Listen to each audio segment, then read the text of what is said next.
All right, hello, my beautiful Virgos. Welcome to Vovo Tarot. My name is Joni Vovo. Oh. I'm a drag performer based in Sydney's Inner West. I've been doing personal readings just for friends for the last little while, and I thought I'd give it a go, do some readings on YouTube and just see how it resonates with people. This is the second batch of recordings that I've done. Last week I did the first of the signs, Aries, Taurus, and Gemini. This time around I'm doing Cancer, Leo, and now I'm up to Virgo. Oh, so if Virgo sits in your Sun, Moon, Venus, or Rising placement, this reading is for you. This is a general reading for the collective, so just take what resonates. If the story or message doesn't quite seem to fit, that's all right. It just means it's not for you and it's for another Virgo who's watching. I'm just using a standard Rider-Waite deck, and I'll be using a Celtic cross, which means we'll be looking at your current situation, your past, your future, and then we'll look at the cross energy, which is to do with a problem or situation you might be facing, what you might be currently learning, areas of growth, what sort of wisdom you're working on gaining. We'll look at what's known to you, what's unknown, advice, external factors, hopes and fears, and then the final outcome. Also to say, even though we look at the future and the outcome, it's not fixed. You've got free will. Use your own mind, use your own heart, use your own intuition, and make your own choices. The purpose of this reading is hopefully just to give you a little more clarity about your situation so that you can, have a better understanding and, make good choices for yourself. Anywho, I'm intrigued to see how this reading will go because I'm also a Virgo and I generally find it hard to read for myself. I feel like it's a bit like when you put a microphone in front of a speaker and get that just a horrible feedback loop. For some reason, reading for yourself just feels weird. So, I'll be reading for y'all, so we'll see what comes out. And I'll be so interested to see what comes out. I'll just give the cards one more shuffle, and then we'll get started. Current energies, cross energy, past, future, what's known, what's unknown, advice, external factors, hopes and fears, and then final outcome. As we go, I might pull some clarifiers just if I feel we need to dive in a little deeper to any of the cards. All right, let's get started. Oh, I'm a bit anxious. We'll see what comes out. All right. So current energies, we've got the Hermit. No, wait. Five of Cups. Five of Cups. Hermit-esque, but it's the Five of Cups. So you can see here, this person is standing here looking at these three spilt cups. But immediately behind them are two full cups. Upright, standing, perfectly fine. But you can see their full attention and fixation is on what's been spilled. So you might be in a situation at the moment where you're looking at, a lot of loss, regret, pain, things that didn't work out, things that went wrong. And that's your current headspace. There might be other things going on in your life that are great, wonderful. And, they might be good. You might be happy with them, but there's still this energy of carrying things that from your past that haven't worked out. And, that's kind of preoccupying a lot of your mental space and emotional space. All right, let's look at the immediate past. So we've got the High Priestess upside down. Ooh. Sorry, as a Virgo. All right, I'm going to persevere. So the High Priestess is she sits between the veil of what's known and what's unknown, between this world and the ephemeral, between, the heart and the mind and the intuitive. When the High Priestess comes around, it means that you've got you're well connected to your intuition, to, you know, divine knowledge, to that which is, you know, behind the everyday. You know, we live our lives, blinkers on, we see the world before us, but, you know, there's greater truths, greater wisdoms, greater things at play. So with her upside down, means that perhaps in your immediate past, you've been a little fixated on what's immediately in front of you. And, you know, maybe your experiences have been shaping your thoughts and your emotional space. And you've just been a little stuck in that. Which lends itself to these Five of Cups. You know, this disappointment, this regret, this hurt, this pain. That's kind of where your head's at. And, you know, you're struggling. You're struggling to see the bigger picture at this point. All right, the future, or, you know, what's coming up next. Okay, that's good. We've got Judgment. So, I guess moving on from the Five of Cups. Judgment, well, firstly, you know, some of you, like myself, might come from a religious background, and the word judgment has very heavy connotations. But it's not like that here. So I like to think of it more as like higher judgment, you know, perspective, being able to see things with a bit of distance and have those, you know, bigger realizations about, you know, what really happened and what's really going on. And this is often in relationship to self. So you might look back at different experiences and be like, oh, why did I do that? And, you know, you might have that clarity and insight and be like, oh, okay, I was triggered. Oh, that was a toxic situation. I was doing my best, and, you know, I can see it now for what it was. So I guess that's a bit of a nice progression, you know, being in this stuck space where you've kind of lost the big picture. Then, you know, I hate it. I hate this sentiment, but it's still true, you know, different experiences that we've had, even if they've been painful and disappointing, you know, you learn something from it. You learn something about yourself, about the world, about people. And I think that's where you're moving towards, Virgos. Oh, myself included. This is this is so uncanny and hard. You know, get those. There's a lot of wisdom and insight here to be gained from these difficult experiences, and it's only going to help you become a better version of yourself and move into the highest version of yourself. A difficult message, but, you know. Let's look at the cross energy. Oh. So we've got the Four of Wands, and this is about, so upright, it's about home. It's similar to the Ten of Cups, about this ultimate emotional fulfillment in the context of, you know, people, family, and community. So Four of Wands, you can see these two people here. They're celebrating, they're happy, they're home. You know, they've gone on their journeys, they've wandered out in the world, and, you know, they've finally returned home. And it was inverted, which is the dilemma. So it's like, you know, there's been all these difficult experiences. You've learnt your lesson. And then you're like, well, what was it all for? Where's it leading me? You know, I have had all this disappointment in the past. And all I've wanted all along, really, is, you know, this sense of safety and belonging and home. And that's the cross energy. That's the dilemma.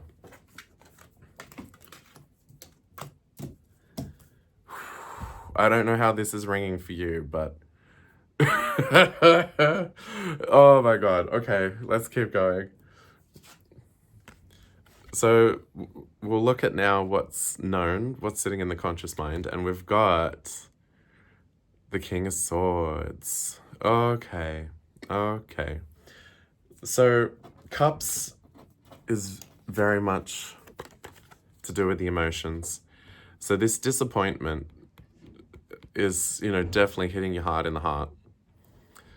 And what's known, or what you're aware of, is that, I guess, to get through this and process it, you've had to move straight to the head.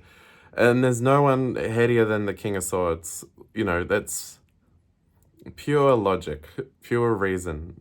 And I suppose for a time it's been necessary to move on, to process, to, you know, keep getting by day to day. You've switched to the head. And, you know, it's maybe a bit of a coping mechanism, survival strategy. Maybe it's necessary, but that's where you're currently at. Rather than making emotional decisions, you're trying to make rational decisions on, you know, how to move forward. Okay, I'm gonna brace myself. What's sitting in the unknown? Okay. Okay.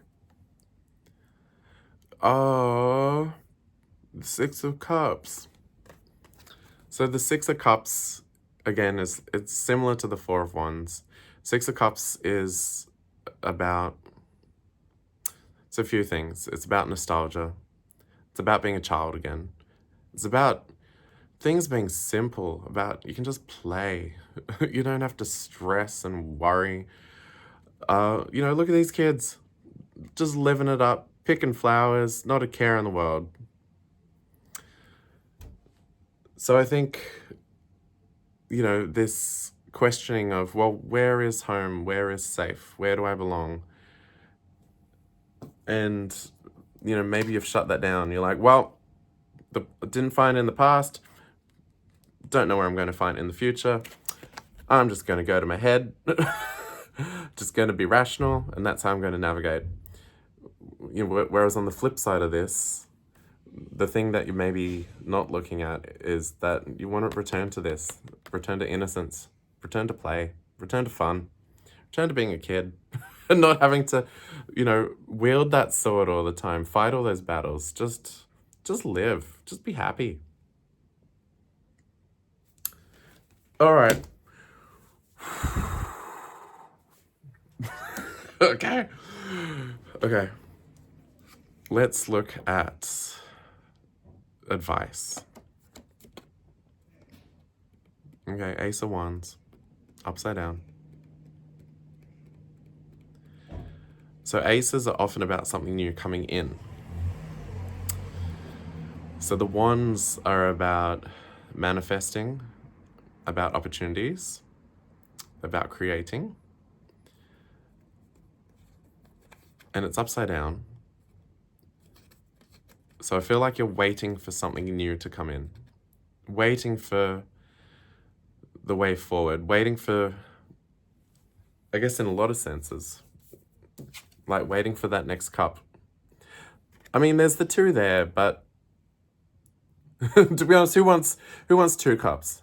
I want 10 cups. I want all the cups. I mean, if I'm going, if I'm looking for my home, and I just want to live my best life, I want all 10 cups. And these 2 cups behind me just aren't going to cut it. So I'm going to need something new to come in. Some new opportunity, situation, context, person, place, or thing that is going to lead me there. And it's upside down. So, and this is the advice. So, so I think it's going to be about patience. It hasn't come in yet. It's coming, but it's not here yet. So I think it's going to be a lesson of patience. All right, external factors. Drum roll, please. Okay. Okay. It's the Queen of Swords.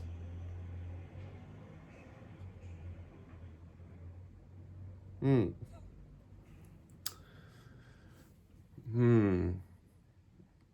don't know if I should say it. I think I'm going to say it. I feel like there's someone coming in. Someone who...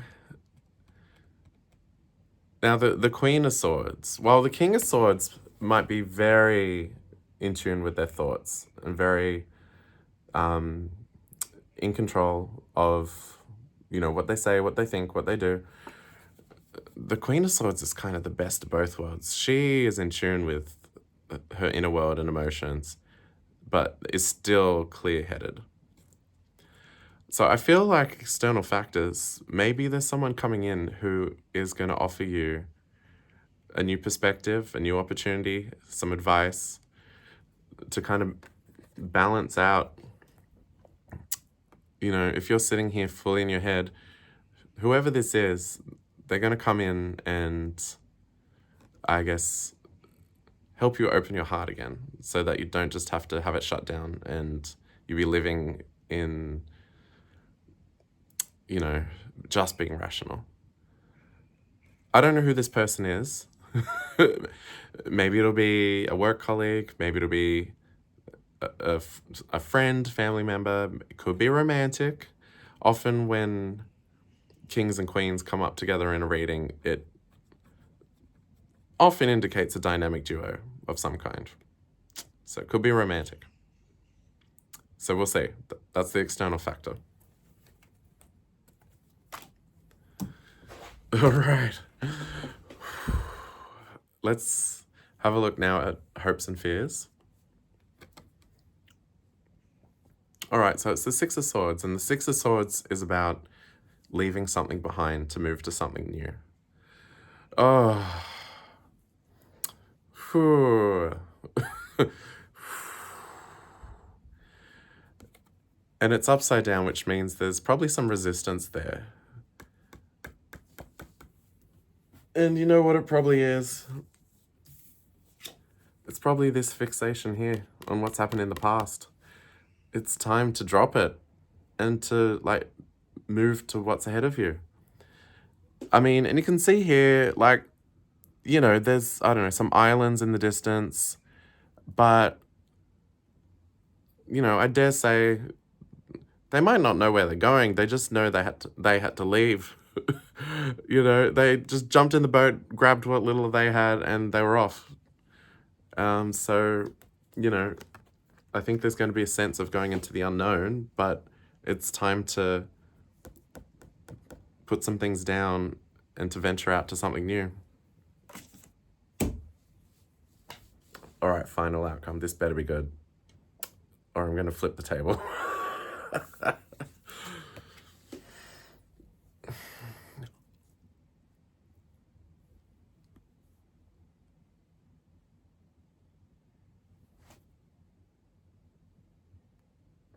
It's the Sun. I'll just say it's the best card in the deck. It's, you know, if we combine Six of Cups, combine the Four of Wands, bloody get out the Ten of Pentacles and Ten of Cups, it's the Sun.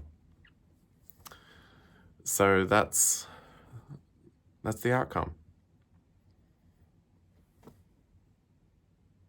All right, I'm going to leave it there because I'm a bit emotional. Didn't expect that. Didn't know what to expect doing a Virgo reading, but that's what it was. Oh my God. Okay. Sorry, that was a bit random, I'm sure. Like I said, I'm going to keep trying to put these videos out for each of the signs at least once a month. I'll see how I go. I might do more. Otherwise, yeah, I'm Joni Vovo. Leave some comments below. I'm more than happy and open for feedback. Tell me what you liked, tell me what you didn't like, and we'll go from there. Otherwise, I'll see you next time. Bye.